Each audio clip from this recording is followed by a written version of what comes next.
Hello दोस्तों, नमस्कार। मैं रेखा ठाकुर आप सभी का स्वागत करती हूं अपने यूट्यूब चैनल रेखा क्लासेस पर।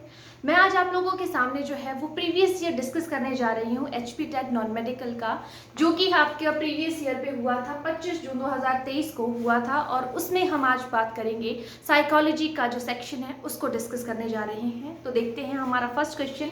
अभी जो है आप लोगों के टैट के एग्जाम है, उसके लिए बहुत ही इंपॉर्टेंट क्लास रहने वाली है, तो सभी इसको एक बार जरूर देखिएगा। और अगर आपको वीडियो अच्छी लगेगी तो प्लीज़ वीडियो को लाइक, शेयर एंड सब्सक्राइब जरूर करिएगा। ठीक है, चलिए करेंगे हम आज की क्लास को स्टार्ट। हमारा फर्स्ट क्वेश्चन है यहाँ पे, विच of the following is not a function of educational psychology. देखेंगे ये जो एजुकेशनल साइकोलॉजी है यानी कि शिक्षा मनोविज्ञान या शैक्षिक मनोविज्ञान जिसे हम कहते हैं, उसका बहुत ही ज़्यादा इंपॉर्टेंट रोल होता है हमारे पास। तो यहाँ पर पूछा है कौन सा उसका कार्य नहीं है। ठीक है, तो ऑप्शन है हमारे पास बाल विकास पर ज्ञान प्रदान करना, पाठ्यक्रम विकास में सहायता करना, किसी व्यक्ति के अपने समान के अन्य सदस्यों के साथ संबंधों का विश्लेषण करना। तो यहाँ पर करेक्ट हो जाएगा हमारे पास ऑप्शन नंबर सी जो है यहाँ पे करेक्ट आंसर हो जाएगा, क्योंकि जो शैक्षिक मनोविज्ञान है उसका कार्य जो है वो बाल विकास पर ज्ञान प्रदान करना भी होता है, बच्चों को ज्ञान प्रदान करना, पाठ्यक्रम विकास में सहायता करना, ये भी काम है, लेकिन ये नहीं है। आगे चलते हैं। एक ऑप्शन यहाँ पे शिक्षण के उपयुक्त तरीकों की पहचान करने में मदद करना भी है, जो कि होता है। ठीक है, नेक्स्ट क्वेश्चन के ऊपर आते हैं। नेक्स्ट क्वेश्चन क्या कहता है, एक छात्र की मानसिक आयु और कालानुक्रम आयु क्रमशः 8 और 8 है, तो उसका आईक्यू होगा।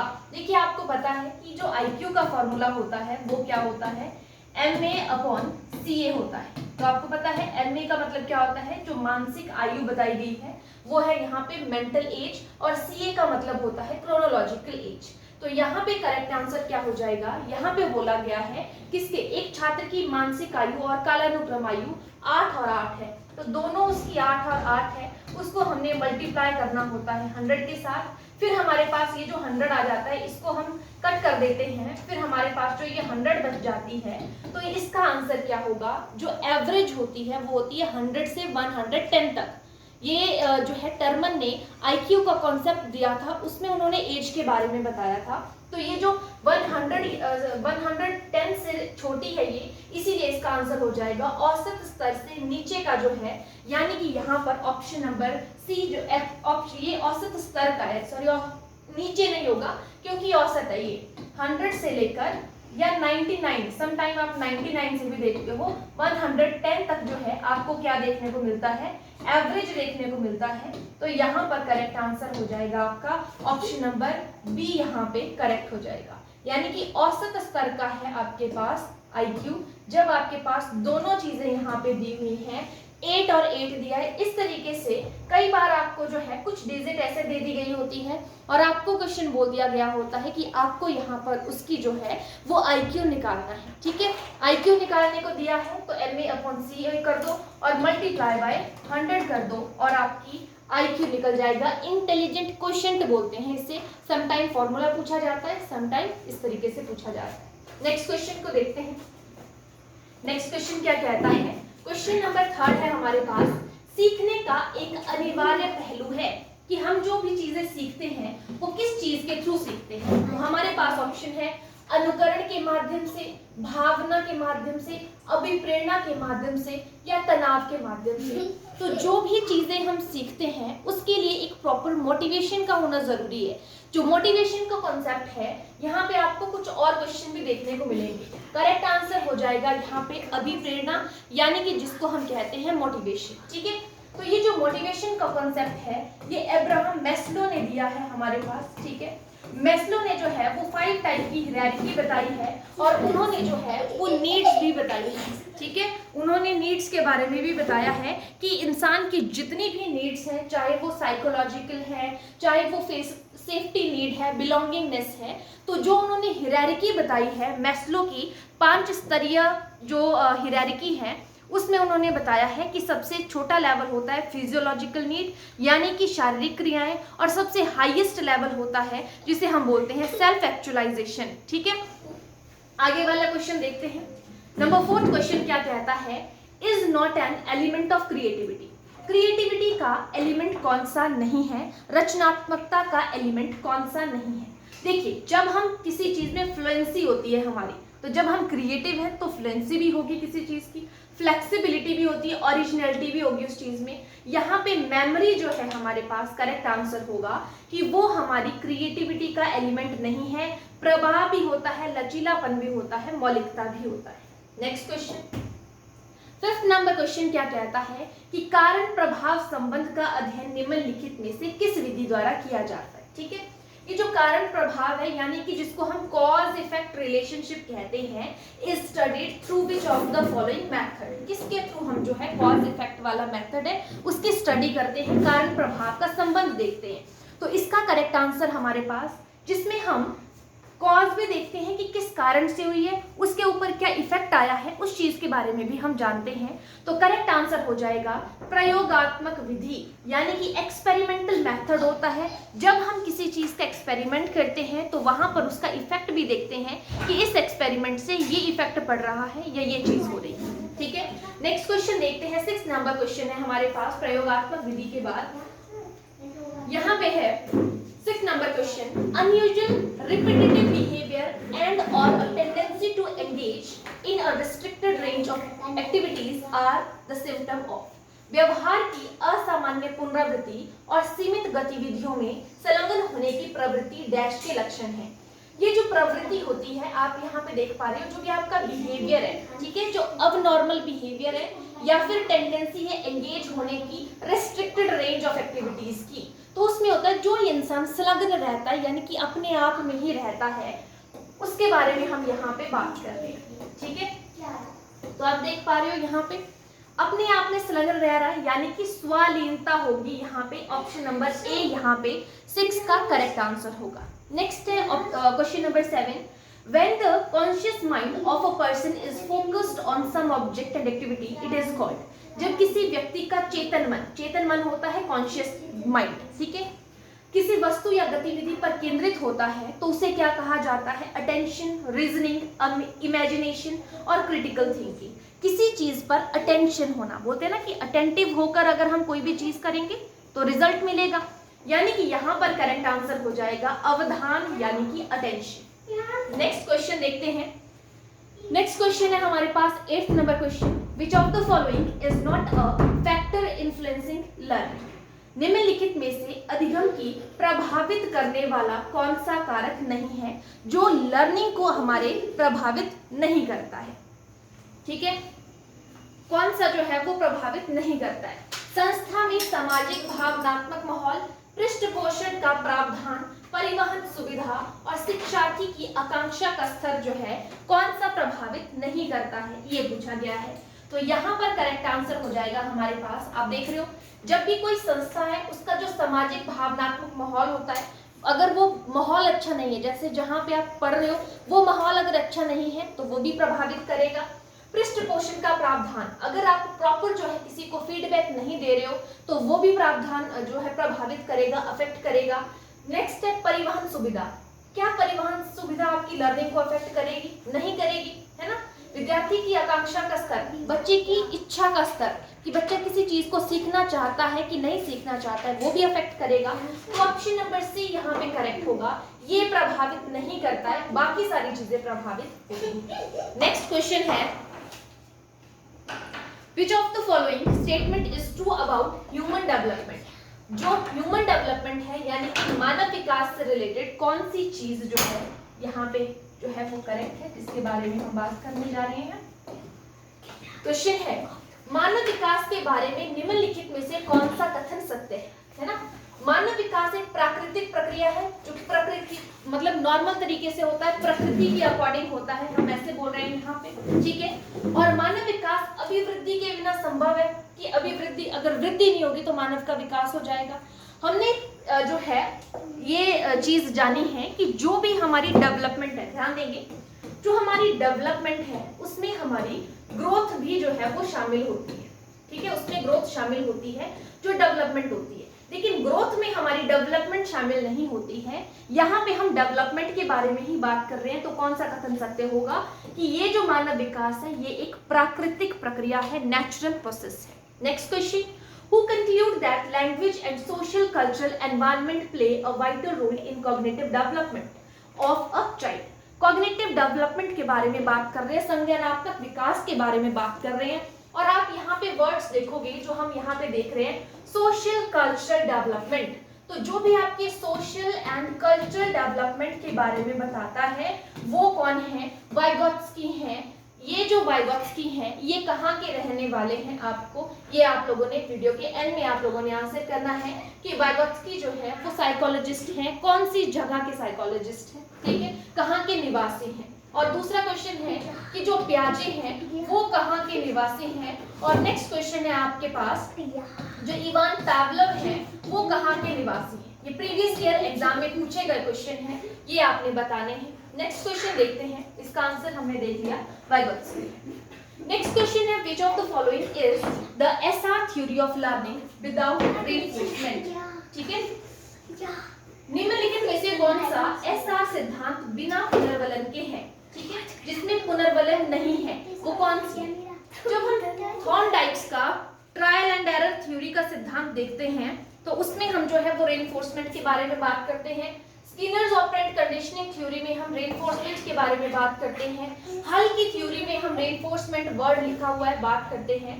तो ऑप्शन नंबर डी जो है यानी कि पावलोव का शास्त्रीय अनुबंधन सिद्धांत है जो कि विदाउट रेनफोर्समेंट होता है। रेनफोर्समेंट का मतलब है कि अगर बच्चा नहीं कर पा रहा है आप उसको रेनफोर्स करोगे ताकि वो रेनफोर्समेंट के बाद अच्छा रिजल्ट आपको दे।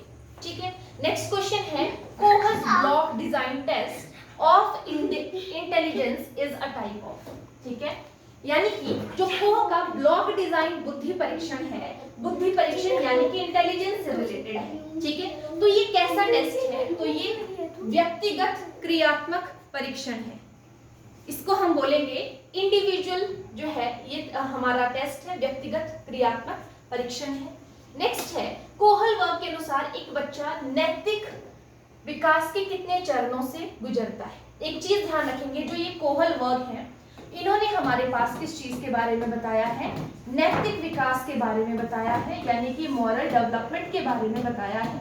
कई बार पूछ लिया जाता है कि नैतिक विकास का सिद्धांत किसने दिया है, वो दिया है कोहल वर्ग। ठीक है, इन्होंने एक बच्चा कितने चरणों से गुजरता है जो इन्होंने बताया है, तो 6 चरणों से, 4 चरणों से, 3 चरणों से, 5 चरणों से, कितने से गुजरता है, तो ऑप्शन नंबर ए करेक्ट हो जाएगा, 6 चरणों से होकर गुजरता है। ठीक है, नेक्स्ट क्वेश्चन देखते हैं, अकॉर्डिंग टू पियाजे in which stage of child begins to acquire vocabulary, कि जब बच्चा बोलना सीखता है तो वो वोकैबुलरी कौन सी स्टेज से जो है वो प्राप्त करता है। ठीक है, यानी कि पियाजे के अनुसार किस अवस्था में एक बच्चा शब्दावली अर्जित करता है जिसमें वो अच्छे से सारी चीजें, मतलब बहुत अच्छे तरीके से वोकैबुलरी को, जो हम फुल ऑफ तरीके से यूज करते हैं जिस वोकैबुलरी को, उस वोकैबुलरी के बारे में हम बात करते हैं। तो यहाँ पर करेक्ट आंसर हो जाएगा फॉर्मल ऑपरेशनल स्टेज, औपचारिक संक्रियात्मक अवस्था, जो कि 12 से 18 के बीच में चलती है। इसमें बच्चा जो है वोकैबुलरी को सीखने की पूरी तरीके से यूज करने की कोशिश करता है। ठीक है, नेक्स्ट क्वेश्चन देखते हैं। नेक्स्ट क्वेश्चन है हमारे पास, किसने कहा है कि मनोविज्ञान व्यक्ति की क्रियाओं का उसके पर्यावरण के संदर्भ में वैज्ञानिक अध्ययन है।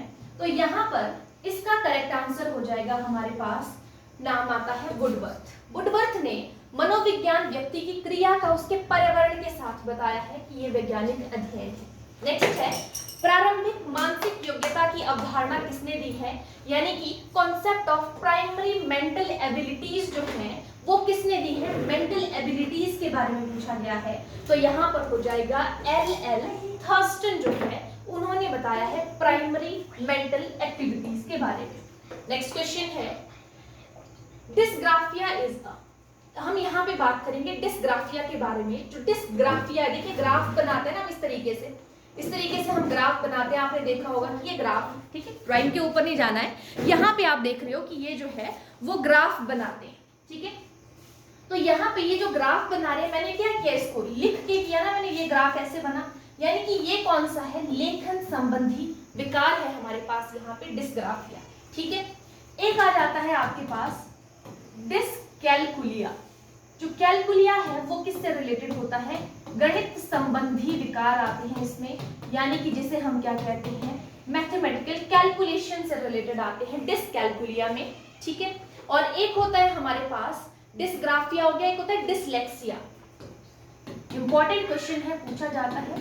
तो जो डिसलेक्सिया है ये होता है रीडिंग से संबंधित यानी कि पठन संबंधी विकार होता है। Most important question, according to Sigmund Freud which of the following is not the level of mind, कौन सा जो है वो लेवल ऑफ माइंड नहीं है। कॉन्शियसनेस भी होता है, अनकॉन्शियसनेस भी होता है, और यहाँ पे देखो प्री कॉन्शियसनेस और सुपर कॉन्शियसनेस बोला हुआ है, ठीक है। तो यहाँ पर जो आपके पास सब सुपर कॉन्शियसनेस है ये नहीं होता है, यानी कि ऑप्शन नंबर डी यहाँ पे करेक्ट हो जाएगा, 18 का करेक्ट आंसर, ठीक है। नेक्स्ट की बात करते हैं। नेक्स्ट है हमारे पास a motivated behaviour is directed towards, जो अभिप्रेरित व्यवहार होता है वो क्या होता है, जब हम किसी को अभिप्रेरित कर रहे हैं तो उससे हमें क्या मिलता है, रिस्पॉन्स मिलता है, तभी तो अच्छी चीजें कर सकता है, यानी कि अनुक्रिया हो जाएगा। नेक्स्ट क्वेश्चन है हमारे पास, कुछ मामलों में बच्चे अपने माता पिता की तुलना में कम मानसिक क्षमता दिखाते हैं और इसके विपरीत वंशानुक्रम का यह नियम कहलाता है। इसको क्या कहते हैं हम, समानता का नियम, भिन्नता का नियम और मेंडल का नियम या प्रतिगमन का नियम। तो इसको क्या कहते हैं हम यहाँ पे, इसे कहेंगे हम प्रतिगमन का नियम, यानी कि लॉ ऑफ रिग्रेशन जिसको हम कहते हैं, ठीक है, लॉ ऑफ रिग्रेशन कहते हैं। नेक्स्ट क्वेश्चन है हमारे पास, यहाँ से ही देखेंगे, एक विद्यार्थी को हमेशा के 10 सही पंक्तियां लिखने के बाद 2 टॉफियां मिलती हैं। यह उदाहरण है किस चीज का, कि उसको टॉफियां मिल रही हैं उस चीज के लिए, उसको पुनर्वलन प्रोवाइड किया जा रहा है, यानी कि इसी रेनफोर्समेंट के बारे में हम बात कर रहे थे, उसको रेनफोर्समेंट दी जाती है। तो ये कौन से टाइप की रेनफोर्समेंट है, इसको कहेंगे निश्चित अनुपात का पुनर्वलन कहेंगे, एक प्रॉपर जो है रेनफोर्समेंट उसको दी जाती है, प्रॉपर रेशियो दी जाती है, ठीक है। नेक्स्ट क्वेश्चन, मनोविज्ञान का कौन सा संप्रदाय मनोविज्ञान को चेतना का विज्ञान स्वीकारता है, ऑप्शन नंबर ए, यानी कि स्ट्रक्चरलिज्म या फिर संरचनावाद का जो स्कूल है वो आता है। नेक्स्ट है, सामाजिक अधिगम का सिद्धांत किसने प्रतिपादित किया है। तो सामाजिक अधिगम के बारे में, हम लर्निंग के बारे में बात कर रहे हैं, तो यहाँ पे सामाजिक अधिगम से रिलेटेड हमारे पास क्वेश्चन में आ जाएगा अल्बर्ट बंडूरा जो है, यहाँ पे इंग्लिश में देखेंगे आप हमेशा, कभी भी अगर आपको लगे कि ये चीज क्या लिखी हुई है तो इंग्लिश को जरूर प्रेफरेंस देनी है।